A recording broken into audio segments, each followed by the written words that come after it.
Hey, everybody. Welcome to Clever Conversations. I am the Clever Biatch, Bree here, and I have today an author of comic books, and I've read one, and it's super cool. If you love comic books and you love a really thrilling story, you're going to love what Winston has in store. Please welcome my guest, Winston Gambro, to the show. Hey. Hi, Bree. Thanks so much for having me. I'm so glad you're here. I'm glad that we connected because I don't have a ton of comic books. I've read some. I think the couple that I read said they were like novelettes or they Graphic were novels, maybe? they weren't, but they weren't the graphic novel size, right? They were Oh, okay. most it felt very comic book, but then had a little bit more like more dialogue. There was some in the imagery, but then they also just had like a page too with it. So it was kind of a mix. And I thought that was really cool, and I got really into it because sometimes I just want to read something and it don't need it to be 10,000 pages, which sometimes Yeah. is the books. I seem to pick the books out that are big. What got you? Well, I guess we'll start at the beginning. Who the hell are you? Who is Winston Gambro? Hey, so I'm Winston Gambro. I'm a Chicago-based comic book creator. I've worked in comics for about 10-ish years, maybe a little bit more at odds and ends, mostly freelancing. And then I've recently started as a graphic designer at a major comic book publisher, but basically all I do is write, draw, design, create comic books in every sense of the word. How many books have you done? Um, in some way or form, like some of them I just lettered, some I drew and wrote myself. Probably nearly a dozen. Wow. That's a lot. That's a good start. You have a new one that's coming out. I did see on the front cover that it says 1 of 6. Are you the kind of guy you like to do those um like a short series sometimes, or is it going to be something that will extend beyond the 6? It wraps up at the 6. Yeah, I don't really like, just personally, I don't really like to stay on the same spot for too long. I get bored very easily by the end of drawing these 6 issues about a haunted house. I'm like, oh, I don't want to see a haunted house ever again. And my new book is about aliens and set in the 90s, which is very different from a Victorian haunted house. It is very different. That is extremely different.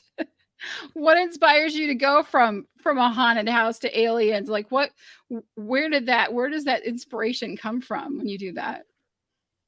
It's all kind of different things. I just for the current book, Haunted House: A Love Story, I just had the idea of like, what if a haunted house fell in love with the person that lives within it? Like they wouldn't know, and how would the house respond to that? This unrequited love.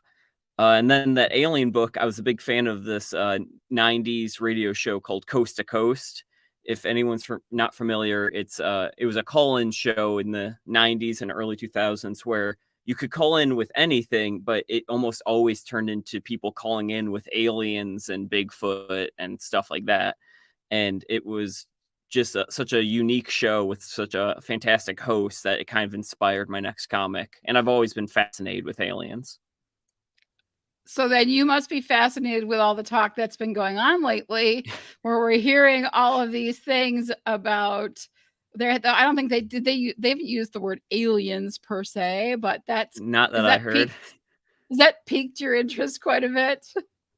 Yeah, I watched some of that live hearing, and they made it as dry as possible, uh, and who knows if anything will come of it. At the end of the day, like I realized it doesn't really change my day to day. Like I still got to go to work tomorrow, even if there's a UFO flying over the White House. I'm like, what am I going to do? Exactly. Not a lot you can do. I mean, what are we going to do? That's for the people in the big positions to figure out and worry about, because I don't know what I would do. I certainly wouldn't stand at the top of a very, very tall tower with a sign on cardboard that's I don't even know what that sign from Independence Day said, but they're like, welcome and like beam me up, Scotty, or whatever it was. Yeah, I'm we'll just just like, assume that the aliens are jerks. So just to be safe, like we don't gotta be throwing rocks at them, but we'll just assume for our safety. right? Yeah, well, they've been saying that they're horrible, right? For there's not that many alien movies where the aliens come down and they're like, "Hey, dude, let's go hang out," like that. Like, Yeah. you know what I mean? Let's go get a coffee and hang out and talk existentially or whatever they're gonna do. So that's probably not going to happen. Chris in our comments was asking, what are some of the different kinds of books that you have written? So I've done my biggest book was Overflow. It's a cyberpunk mystery. It can all be like found in my portfolio in my shop. Cyber so that's a cyberpunk mystery with dystopian themes about how apathy is destroying the world. Then I've written a comedy mystery that's on Webtoons called Gumshoe City. It's about a city full of detectives just trying to solve mysteries constantly. Every resident of the city's a detective, each with their own ability. And it's just kind of like a wacky Looney Tunes meets Columbo. And then from Nice. there, I've done a couple of shorts, like a spy story called The Envelope, a Bioshock fan comic called No Happy Endings in Rapture. Then my newest Haunted House, a love story. Wow. Have you ever thought about doing any of your books in a like a audio drama?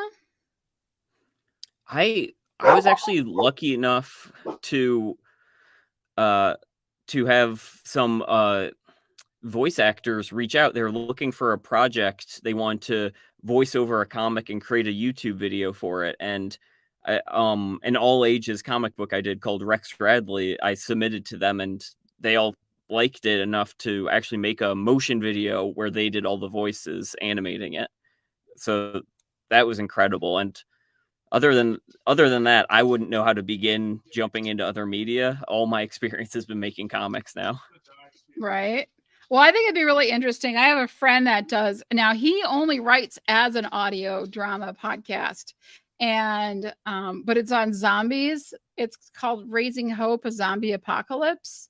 And Hmm. he's on season 2, but the it's a great way to share your work with a different audience to get a to grow your audience. So if you ever get the chance to like put something together and just get it out there, you can do it in a limited series. You know, you have 1 of 6 on the newest book that you have, so you could make that into, you know, 6 episodes, which would be really interesting to hear about it, get the sounds and the feel and the and what it's about. And I think, you know, it doesn't always have to be, even though it's a comic book, there's that storyline that people want to hear, right? They want to get the whole experience. So if they had a copy of it and then they listen to it, that would be really super cool. You know I what I like mean? that a There'd be like lot. a new way to team things up. Thanks. Sometimes Yeah, I think on the that's a spot. good You didn't come with that prepared? I did. I just thought of that. I was like, that would be really fun. So That's very cool. I love it. All right. So some questions for the day. We're gonna start out with a little strange one. If your writing process had a theme song, what would it be? So this definitely took me a second, but I'm going to go with a deep cut from Finding Nemo. Just keep swimming. Oh, okay. Deep cut. I like how you threw that in there. Not, That's super not cool. really a deep cut. Well, unless you consider Under the Water deep.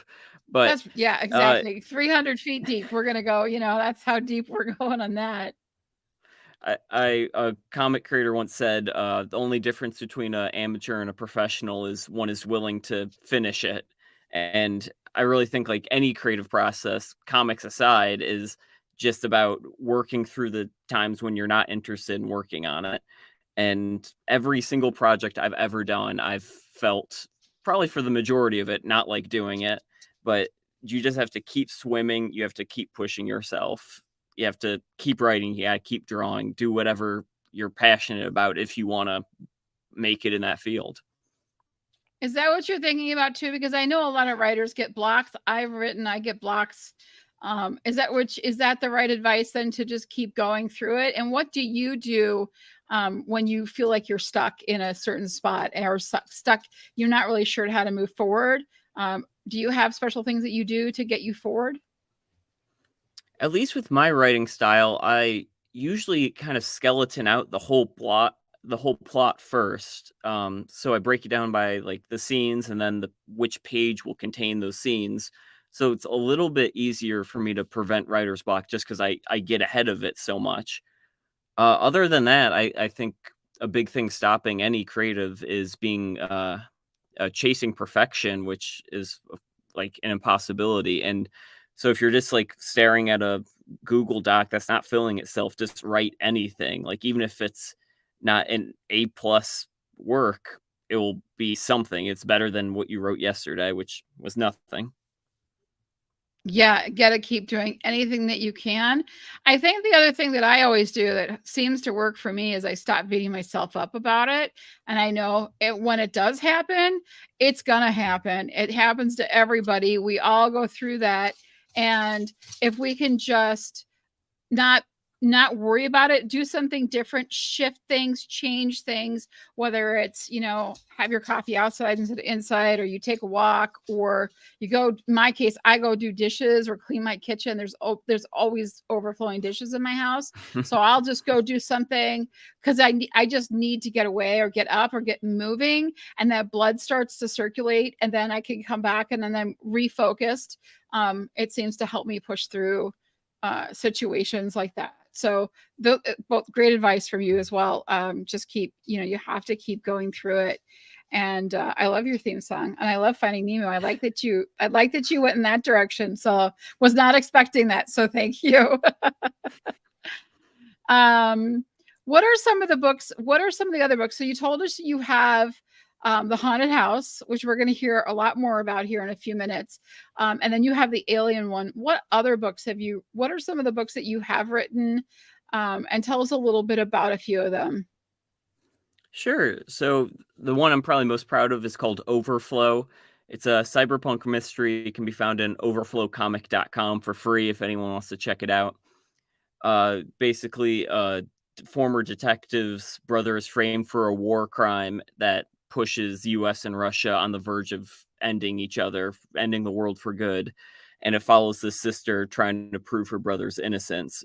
But at the same time, it's not so much about the mystery about is the world worth saving? It's this dystopian cyberpunk world that's only a few years off from us. Like I try to make every neon sign in the background something that actual ads have said, such as like, you don't need therapy, you just need this car, you'll never retire, why should your boots? And these are all like real dystopian ads that we just ignore because we live in this dystopia.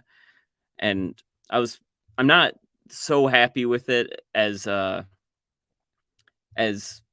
if I had drawn it now, but since it's just like my first big book with such important themes to me personally, it will always be a special place in my heart. Oh Then yeah. yeah.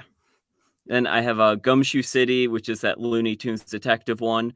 Uh, Currently making it's wrapped up. I worked with an amazing artist named Michael Lee Harris, who brought so much life and energy to all the artwork. I just wrote this one, and that is currently done and kind of being wrapped up. Hopefully, going somewhere. I don't want to jinx it.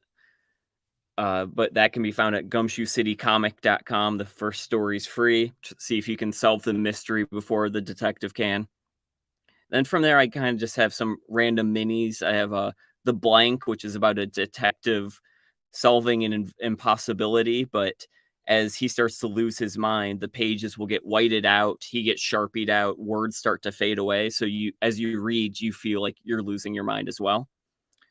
The Envelope, which was kind of a spy love letter, a love letter to old spy comics like Jim Steranko, if there's any comic fans in the chat. And I just had a lot of fun doing that with my buddy Eddie, who was the writer on that. And then really my last one is BioShock is a very popular video game if no one games in the chat. And it always inspired me because it's this beautiful underwater city that the policies that ran it made it collapse. And so I just always had this short story in my head and finally put it in comic form when I was in between projects. Wow. That's a lot. So if we're looking at all that, if you could swap lives with one of your comic book characters for a day, who would it be and why? Yeah, so you did ask me that kind of before we started, and I kind of skimmed over my comics just to remember. I'm like, oh, I write a lot of sad things. I don't want to be any of these. But I guess the spy comic, she's the world's greatest spy, and that'd be pretty cool. You know, actually knowing what to do, being competent versus That's you know, a sad haunted house or living in a cyberpunk nightmare, because I kind of already do. right. That's kind of where we're living in the world sometimes. That's really interesting. I always, I look back at some of the things that I've written or done, and I've only done one fiction piece. And I look at all of the different characters, and I think there's a little bit of me in every single character. Do you find there's a little bit of you in the characters that you write? Yeah, a bit. I think if you want your characters to be realistic, you have to dig deep into what motivates you or what what you would actually think about the situation, and then you can put it in. Not in every character, not in every word, but if you sprinkle it enough, it just adds that realism to your world because at least you know it's real to you. Yeah, 100%. It is real to me. Um, so tell us a little bit about Haunted House. So this is Haunted House, a love story. And when you described it to me, which I thought was really really really interesting, you said it was a forbidden love triangle. So tell us a little bit about that and how you came up with this idea. So yeah, I kind of forget where I came up with the initial concept, but just generally, a haunted house that falls in love with its occupant is just something that I thought hadn't been explored before in the other haunted house literature I'd read or the media I've consumed. And basically, this house is born and created by this architect who lives within it, and the house just falls for him, is obsessed with the only person he knows, and kind of like a jealous lover, he tries to push away everyone else from this person, making him even lonelier than he already is. However, when someone manages to get through those defenses and befriend and possibly romance the sole occupant of this house, the house gets mad, it seeks vengeance. And that's kind of what the story follows. Like, is the house being selfish? The guy doesn't even know the house is empty and he just thinks it's a building. Is the house right to do this? Is the house wrong? And this is all the house has ever actually experienced. Is it right at all? That's really interesting. I think, with the house, I can I like I feel that energy. Maybe is that what I'm trying to say? Maybe it's an energy that a house can have. I've lived in a Mhm. lot of old houses. I love old houses. I grew up with houses that were built in the late 1800s. Not that I'm that old. And everyone be like, oh, yeah. No, but they're still around. They're still maintained. They're beautiful homes, and it there's an energy to a house. Have you ever experienced that? Have you like gone in and felt like not? And I'm not saying a spooky energy. I'm not saying that I could hear things or see things or anything like that. I'm saying it just has a presence. It just feel like when you walk in, you you feel like you're in this old space. I can agree. I've walked through some like pioneer or antique houses and it feels very different, whether that be the air circulation or lack thereof, but you can feel the weight around you. Yeah, I think that you can. So that's what this house has. This is that power, that spirit, that energy about it.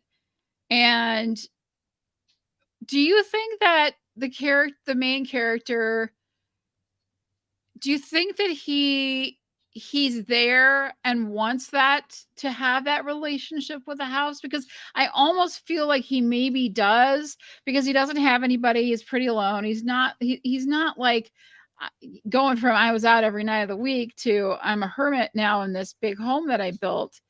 Do you feel like part of him reciprocates that love of to the house? I think the way I wanted to put it, but of course all interpretations are valid, is that Sebastian, the main character, just he's a very lonely person who would love anyone to read, would love someone in his life, but he just sees the house just as a house, unfortunately. If somehow the house was able to tell him, he'd probably respond, but unfortunately, at least in issue 1, that doesn't happen. It's a one-sided love triangle. That's crazy. It's a great story. I would recommend everyone to get it. Chris asked, I didn't want to, I left your comment up, Chris, because I saw it and I need to get to it. When does page count start coming into play when you're writing a comic book? Is there like a median page count that you need to look at when you do that? Yeah, so most single issues, like when you walk into a comic shop, the Spider-Mans, the Batmans, etc., are 22-ish pages. Like they can extend it, or if the artist is cut for time, it's just a 20-pager. But usually 22 is the sweet spot. So I usually tell people that you want to figure out your end goal. For instance, Haunted House, I wanted it to be 6 issues and single issues that could be collected in one book at the end. And so each single issue I wanted to be the standard 22 size. So I broke that down into 22 segments, panels within those segments, and that's where I worried about it. Versus like my minis, I know a good size for minis is just a simple 12 pages, and then for some longer things like Gumshoe City or Overflow, I just wrote as much as I wanted and concerned more about the story than the page count, because that I didn't want a format constraining me for those stories. I didn't have a vision of them being single issues. That's incredible. And you did give us some websites to check out to get our hands on these and pick them up and read them. And if you don't see them in the chat, I will put them, they will be in the description of this video. Please like and subscribe. I hate saying that, but I'm going to say it anyway because I can. Please, please like and subscribe. I have very few. I just started this new channel and it's starting to go, but it's taking its time, but we're all over the place. So I'm glad that you're tuning in wherever you're tuning in. All right. So we can grab a hold of these. We could actually get them tonight and get reading and enjoy and have some fun with these. And if your comics came with a snack recommendation, what would it be? So I do want to mention that Haunted House: A Love Story. It is currently on pre-orders. So if you just want to go into your local comic shop, say I want Haunted House: A Love Story from Blood Moon Comics, and they'll grab it for you. It drops November 1st, but pre-orders are really the best thing you can do to check out this book. And as for the food, I would say just a nice cup of tea, coffee, warm milk, whatever your warm beverage of choice is for a good read. Have some rain coming down, and then sit back and enjoy. Especially for Haunted House, that is a good, cozy, warm drink book. Definitely a warm drink. Or it could be a nice bourbon.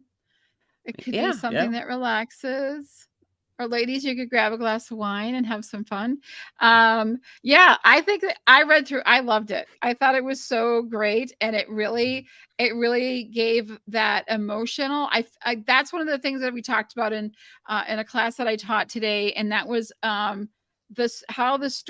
we weave the story, how our character is, the hero of our story. He or she is the one, and how we want to take our readers or our listeners on a journey when they stop and spend their time with us, whether they're buying a book and reading it, or they're listening to a podcast or watching a video. We want to take them on a journey when we talk and when they're done. And you take us on a journey in this book. So I would highly recommend grabbing it. I'm going to put your link, your website link in the chat. I'll put the link to shop with you in the chat as well. Let's see. Chris says, I've been curious about page count concern. I'm on the outside looking in. That's awesome, Chris. What else have we got here? Kitty cat. Who's that? Oh, Chris wants to know who your cat is. That is Hazel, named after a comic book character. Ah, see, there we go. Hazel's a very cute cat. I don't have all I have are the dogs. The cat, we have a cat, but it's outside. It's my son's cat, and he keeps it where he's staying. And so, and that cat's name is Coco. So Hazel and Coco would love to hang out. All right, I've got. Here we go. Yeah. Hazel, he says, thanks, Chris. I love that you're hopping in here and hanging out with us. I'm going to put the shopping link also up on the screen. Can they pre-order the book there? Can they pre-order Haunted House? The best way to do it is just to call your local comic shop. Call your local comic shop. That's perfect.